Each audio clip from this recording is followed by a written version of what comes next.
con grupos de miembros del grupo de materia condensada en La Plata, Argentina, y un grupo del Paul Scherrer Institute en Suiza. Es la primera vez que participo del CIMAFE, así que muy, muy contento de poder participar. Bueno, este es el orden de la presentación. En la primera parte voy a mencionar brevemente qué son los esquirmiones, ¿sí? Y en la segunda parte trataré de motivarlos, por qué son importantes y por qué tienen un gran interés actual, y finalmente presentaré nuestros resultados. Este es el grupo que tenemos en La Plata, en el IFICIP, La Plata, Argentina. Bueno, ¿qué es un esquirmión? Los esquirmiones surgieron en otro contexto, no de la materia condensada, sino en el campo, en el área de la física nuclear, debido a Tony Skirmy, que los propuso como posibles mecanismos para estabilizar los nucleones en el núcleo de los átomos. En la década del 70 ya Belávin y Poliakov encontraron que es posible encontrar excitaciones en términos de estos esquirmiones del modelo Zeeman lineal, y finalmente en las décadas del 80 y 90, ya en el contexto de los sistemas magnéticos en materia condensada, Bogdanov y colaboradores encontraron que es posible estabilizar esquirmiones si uno incluye en modelos microscópicos un término que es el término de Yaroshenko-Morilla, un término de interacción antisimétrico entre los momentos magnéticos. Un esquirmión básicamente se puede visualizar como este arreglo que está acá a la derecha, en la pantalla, en donde las flechas indican los momentos magnéticos y el color me dice que apunta hacia arriba, que es rojo, y en el centro del esquirmión hacia abajo. La característica fundamental es que estos esquirmiones tienen una estructura tipo vórtice o arremolinada, ¿sí? Y fundamentalmente, o lo que los hace muy interesantes, es que se pueden caracterizar mediante la carga topológica. Uno puede asociar una invariante topológica a cada uno de los esquirmiones que lo vuelve muy estable y difícil de desarmar, ¿sí?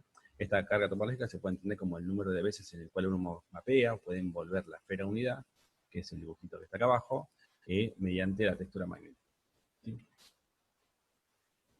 En particular, teóricamente se encontró que estos esquirmiones en realidad no aparecen individualmente, sino que se pueden estabilizar energéticamente favorable, porque forman redes periódicas. Bueno, ¿por qué estudiar esquirmiones? Porque en particular se sabe que el tamaño, o sea, teóricamente en principio, se encontró de primera mano que los esquirmiones tienen un tamaño muy chiquito, digamos, de decenas de sitios de una red, forma un esquirmión, a diferencia de las islas magnéticas utilizadas en los dispositivos de almacenamiento de información actuales, ¿sí? Debido a eso, y debido a la estabilidad, y debido a que se pueden mover con corrientes muy pequeñas, se piensa que se pueden utilizar para diseñar dispositivos de almacenamiento de información. Uno de los más mencionados, digamos, más importantes, es el de las memorias de pista, en el cual yo puse acá un gráfico esquemático, el cual básicamente la idea es crear esquirmiones de un lado de la pista mediante algún mecanismo, y moverlos por una corriente, y detectarlos de otro lado. La lectura está en el otro extremo de la pista. La presencia o ausencia de esquirmiones es equivalente a un 0,1. Debido al tamaño pequeño de los esquirmiones, estos dispositivos serían de muy poco tamaño, de tamaño muy, muy chiquito, y entonces uno podría aumentar la capacidad de almacenamiento en las mismas dimensiones que tenemos actualmente, ¿sí?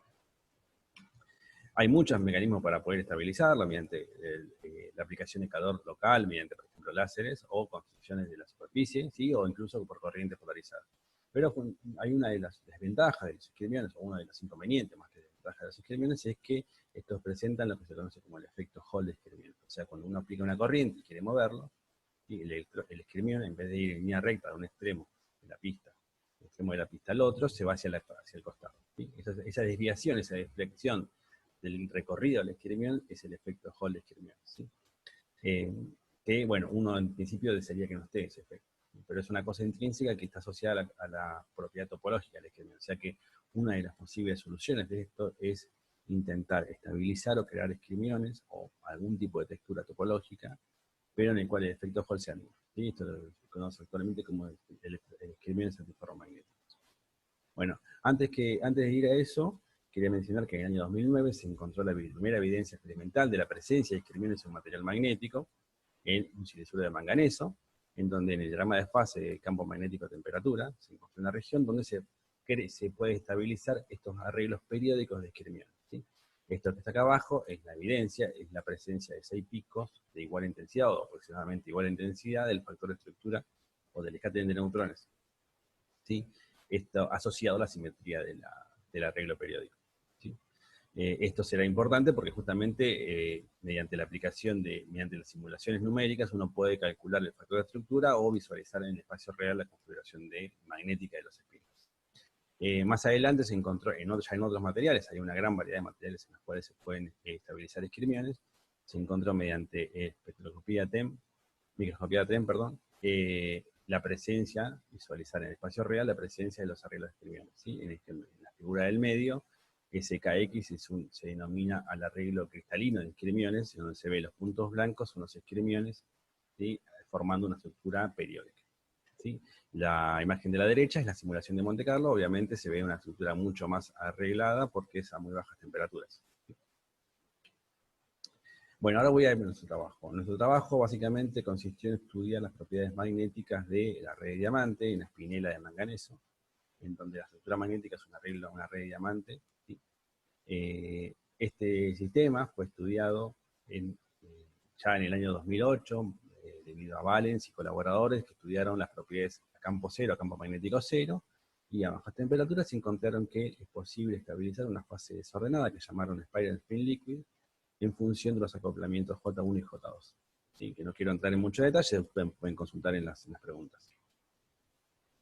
Mediante el escáter de neutrones se puede visualizar una región de intensidad. Esta es la zona de Brillant de la red de diamante, en donde los puntos de naranja son la línea naranja y la fase desordenada.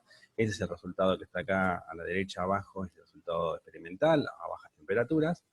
Y estas son las simulaciones que encontraron Yang Gao y Oksana Sahar, que son nuestros colaboradores del trabajo actual, en el año 2017. Sí, ellos encontraron que justamente a bajas temperaturas, este material presenta, y a campo cero, presenta una fase desordenada que llamaron Spiral Spin. ¿Sí? Pero ellos también encontraron que cuando uno aplica un campo magnético sobre la muestra, que acá está, hay una imagen, digamos, de la muestra cristalina, ¿sí? Se observan distintos tipos de configuraciones. En particular, a muy bajas temperaturas, es posible estabilizar o es posible que se seleccionen ciertos picos de Bragg en el factor de estructura. No ya una fase desordenada, sino un arreglo de picos específicos. ¿Sí? En particular, por ejemplo, cuando aplican, el resultado más interesante es cuando aplican el campo en la dirección 111 de la muestra, ¿sí? Observan una estructura de 6 picos, que es muy similar a lo que uno obtendría en una estructura de esquirmiones. Por ello, el punto es que es posible que en este material se encontrara una fase de esquirmiones. Sin embargo, una cosa importante es que ellos, como al observar que el comportamiento del sistema depende de la reproducción del campo magnético, entonces esto nos dice, o esto dice que es necesario incluir, más allá de las interacciones de exchange típicas de sistemas magnéticos, es necesario introducir otro tipo de interacciones que muestren la anisotropía que presenta el sistema. ¿Sí? Ahí entramos nosotros, en el grupo de La Plata en particular, en el cual propusimos distintos tipos de modelos y nos quedamos con el que mejor puede reproducir y es compatible con la simetría del cristal los resultados experimentales. ¿Sí? En particular, la interacción de exchange es a los terceros vecinos, y es necesario incluir un término de anisotropía por Bond, que es un término que está acá en el medio, resaltado, ¿sí? Y un término de anisotropía en el sitio de orden 4, que está compatible con la simetría del cristal. Sí, el primer caso que hicimos fue estudiar qué ocurre a campo cero para ver si efectivamente podíamos reproducir lo que se había observado experimentalmente, y efectivamente encontramos que a bajas temperaturas, a campo cero, se encuentra una fase pseudo-spiral spin, ¿no? Es compatible con los resultados experimentales y con los trabajos previos de modelos J1, J2. Sin embargo, cuando uno aplica un campo magnético, se observa otra estructura que nosotros pudimos contrastar con los resultados experimentales. Este es el diagrama de fases de la intensidad en función del campo magnético y temperatura obtenida mediante este tren de neutrones, y esta es la simulación de Monte Carlo que realizamos nosotros de este modelo, en el cual se ve justamente que a un cierto campo intermedio se puede estabilizar una estructura de 6 picos. ¿Sí? Estos 6 picos también se estabilizan en el factor de estructura, que está acá, que es la manera de comparar con los resultados de scattering de neutrones. ¿Sí? Una cosa que queda obviamente que sigue a esto es analizar qué tipo de estructura se puede observar en el espacio real. ¿Sí? ¿Cuál es el orden que forman los spines en la estructura magnética? Bueno, esto es un poco largo, digamos, pero la idea es que si uno puede agarrar la red de diamante y dividirla en distintos tipos de subredes, si uno agarra una de esas subredes, una de esos planos perpendiculares a la dirección del campo 111, por ejemplo este que está acá, que son las bolas violetas, y uno se observa cuál es el orden forman los spines, que están representados acá en la figura de la derecha, donde la flecha es la proyección sobre el plano perpendicular a 1, 1, 1, y los colores me dicen la intensidad del spin. Uno puede observar ciertos dominios, ¿sí? Formando un arreglo periódico.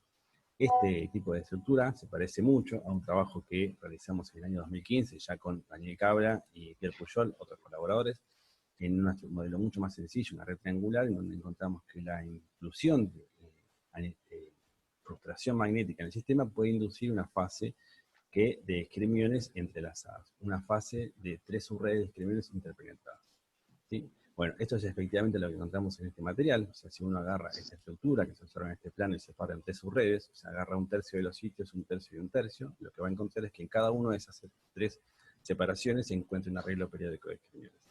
En particular, nosotros calculamos la carga topológica y encontramos que la carga topológica en estos arreglos de discriminaciones no es 1, sino que es menor, y por eso lo llamamos discriminaciones fraccionarios, ya que la carga topológica es menor que 1.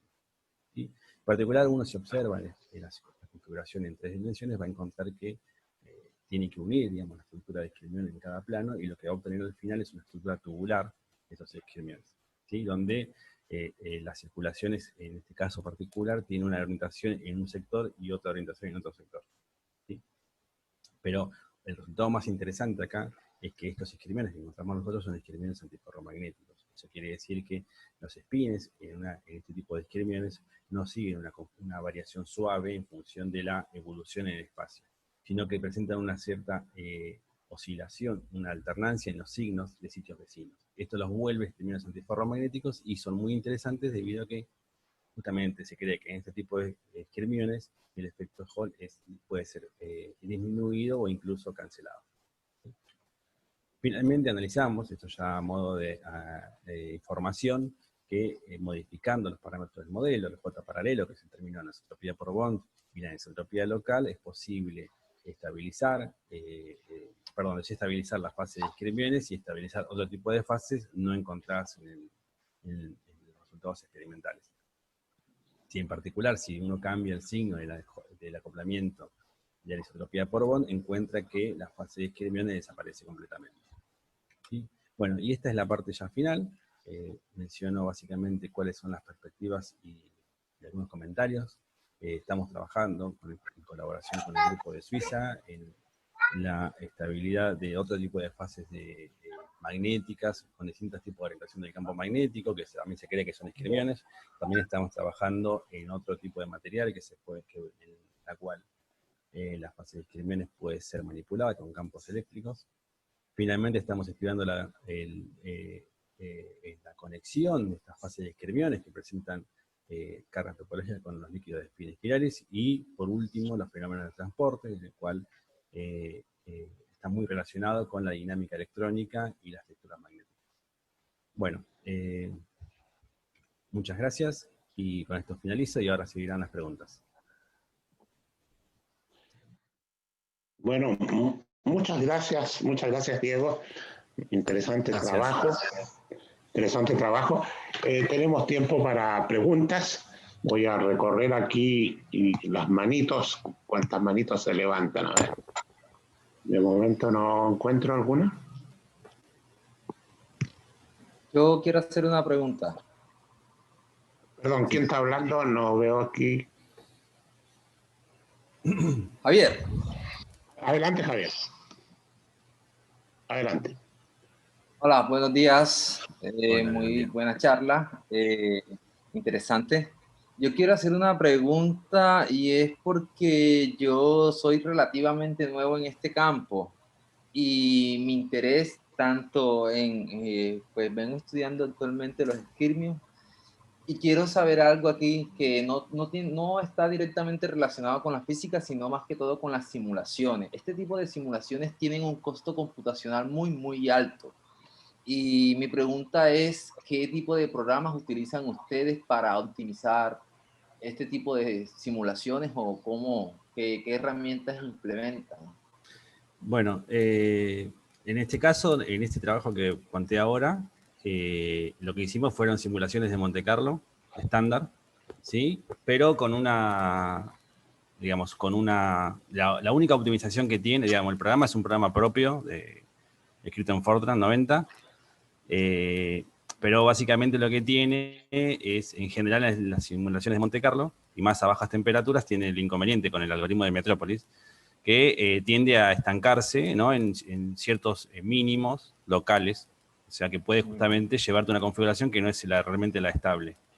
Entonces, una manera de saltear o intentar, digamos, saltar ese inconveniente es utilizar operaciones de simetría para que el sistema pueda recorrer con la mayor probabilidad posible el espacio de fases, de configuraciones, y evitar caer en estos mínimos locales. Uno de los que más utilizados es lo que se dice el método de sobre-relajación, que básicamente es realizar movidas. No sé si vos conocés lo que es Monte Carlo, digamos, cuál es la idea, ¿no?, de sortear. Bueno, realizar movidas en las configuraciones manteniendo la energía constante, o sea, como moverse en el ensamble microcanónico. Eso hace que, por más que en Monte Carlo en principio no sea probable que ocurra ese movimiento, energéticamente es posible, y entonces con eso vos evitás justamente que la Monte Carlo se estabilice en un mínimo local. Esa es la única optimización que hacemos, más allá de que uno siempre hace optimizaciones en cuanto al código en sí mismo, pero no hacemos nada en paralelo. Digamos, lo que hacemos es, tratamos de correr las simulaciones en un clúster suficientemente grande, que bueno, en este caso lo hicimos en un clúster de Suiza, en donde uno puede correr muchas simulaciones simultáneamente, más que eso no. Gracias, muchas gracias. Víctor González de Colombia tiene la mano levantada. Sí, hola Diego. Hola, ¿qué tal? Buen día. Una duda. Digamos que en un mundo perfecto eres capaz de manufacturar las muestras. ¿Cuáles serían efectos de los coeficientes de transporte de tener esquirmiones fraccionarios? Otra vez la pregunta, ¿cuál sería el efecto?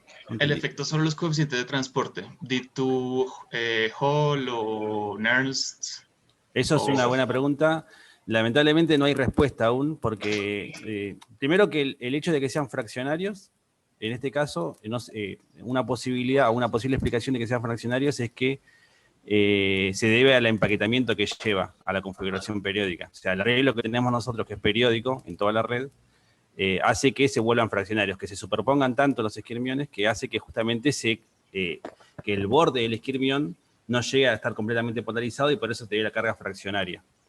Lo primero, para responder a tu pregunta, lo que tendríamos que pensar, o sea, podríamos estudiar, o se podría estudiar, no está estudiado todavía, cuál es el efecto Hall en este arreglo periódico, así como está hecho, con las cargas fraccionarias, o estudiar el efecto Hall de esquirmiones ya antiferromagnéticos. Pero para eso tendríamos que ver, o se tendría que ver cuál es la carga topológica de la excitación esquirmión. O sea, me refiero a que si uno tiene un fondo completamente homogéneo y crea un esquirmión, pero un esquirmión antiferromagnético, ¿cuál es la carga topológica de ese esquirmión antiferromagnético? Si efectivamente sigue siendo fraccionaria, o si el hecho de que esté aislado y esté solo es entera. Eso es una pregunta que no lo sabemos responder. O sea, creo yo de que si suponiendo o asumiendo que fuera fraccionaria, yo tendería a pensar que la carga, el efecto Hall de esquirmiones sería disminuido. En particular, por ejemplo, nosotros estudiamos, yo al principio de la charla mencioné un trabajo en el cual nos basamos para identificar estos esquirmiones en 2015. Nosotros en el grupo estudiamos el efecto Hall en una red que es muy parecida, o sea, 3 subredes antiferromagnéticas de esquirmiones, y estudiamos el efecto Hall en un problema de 2 dimensiones, y encontramos que en esta fase, por más que no sea fraccionaria, el efecto Hall es disminuido con el campo magnético. O sea que, bueno, ¿sí? Creo que vamos a tener que dejarlo aquí, bueno, porque razones de tiempo, pero creo yo que la pregunta también era bien interesante. Bueno, así que gracias a ti y a todos los que han intervenido. Y seguimos con el programa. Tengo entendido que